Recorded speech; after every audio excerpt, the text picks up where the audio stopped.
Joining us now is Ojinika Okpe with stories trending around the world, reporting live from Giza in Egypt. Hello, Ojinika. Good morning. How are you? Good morning, Dr. Abati. How are you this morning? It's a windy day here.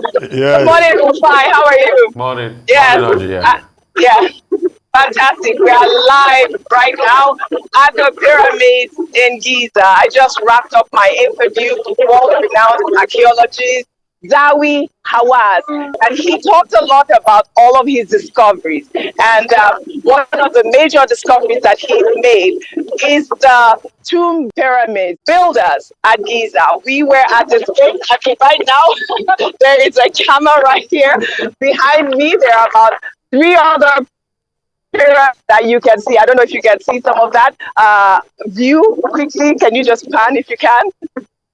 It's beautiful here. Well, can you hear me, Dr. Abati? Yes, we can hear you now, but we were having issues earlier on with the audio connection. Oh, you couldn't hear me. Okay, I was saying that I have just wrapped up my interview with world-renowned archaeologist Zawi Hawaz, and he has made a lot of discoveries, and he gave me some secrets. That interview, I'll be bringing that by tomorrow. But I'd love for us to quickly touch on some stories that are making rounds in Nigeria, because I see that we do not have a lot of time. I'd like for us to talk about the story emanating from Saudi Arabia on Monday, where visas of all 264 passengers transported by Nigeria's largest airline, Airline, were turned back by authorities of Saudi Arabia.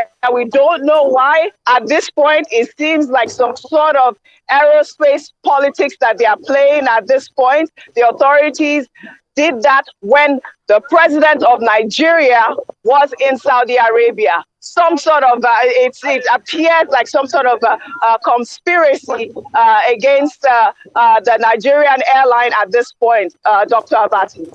Well, I mean, we mentioned this earlier, that it is very embarrassing that the Saudi authorities will treat a Nigerian airline in this manner at a time when the president of Nigeria is there and businessmen from Nigeria are in Saudi Arabia, and they're having discussions about how to promote trade and investment cooperation between both countries. And I said that, look, this is disrespectful, and that the Nigerian authorities should take the matter seriously.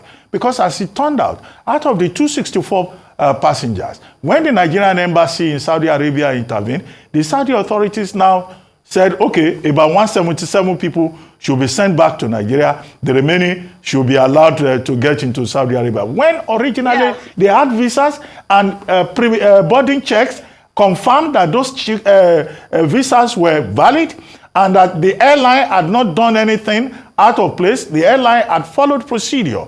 So this looks like unfair practice on the part of the Saudi authorities. And given that Nigeria and Saudi Arabia has what we call the bilateral air services agreement, BASA, well, the big thing there is reciprocity. When Saudi airline is also flying to Nigeria, they should be sent back immediately, because international relations is based on mutual respect, equality. And the Ministry of Foreign Affairs of Nigeria said they are investigating. They should not just investigate. They should summon the Saudi ambassador to Nigeria to come and offer an explanation.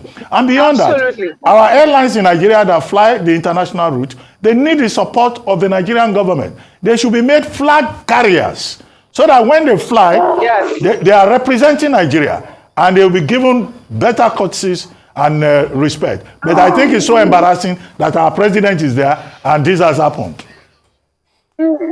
Yes, I think so too. Rufai, over to you on a quick comment. I mean, I strongly agree with Dr. Abati on that idea of reciprocity. I mean, I think some people on social media, if I can pull up some tweets, are even saying that they should give Saudi Arabia the Abacha treatment. I don't know if you remember back in the 90s when Abacha had banned British Airways. At this point, I think it is a disgrace. I think it is unfair. And I think that the Saudi Arabia authorities have a lot to answer at this point.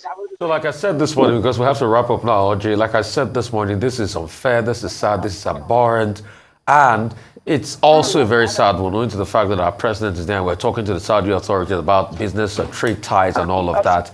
And it's just sad because Air Peace is doing well. Air Peace is getting a very good load of passengers into Saudi Arabia, and probably that's why this politics is happening. But most importantly, it's a clarion call for us as Nigerians to also look inward.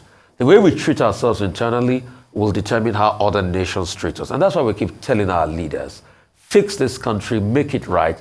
If you make it right to an enviable standard, Saudi Arabia too will not treat us this way. But I totally condemn what Saudi has done to us. And we should, I call for reciprocity as regards all of this action. But I know we have to go now. Doctor, wrap it up. Well, thank you very much, Janika. Reciprocity at this point. Well, be bringing you all my interview with Zawi Hawass. Like I said, we had it at the Great Sphinx. I was in awe. Egypt is beautiful, and I cannot wait to share my experience further. Well, that's all I have for you guys today on What's Trending. I guess I'll see you all tomorrow.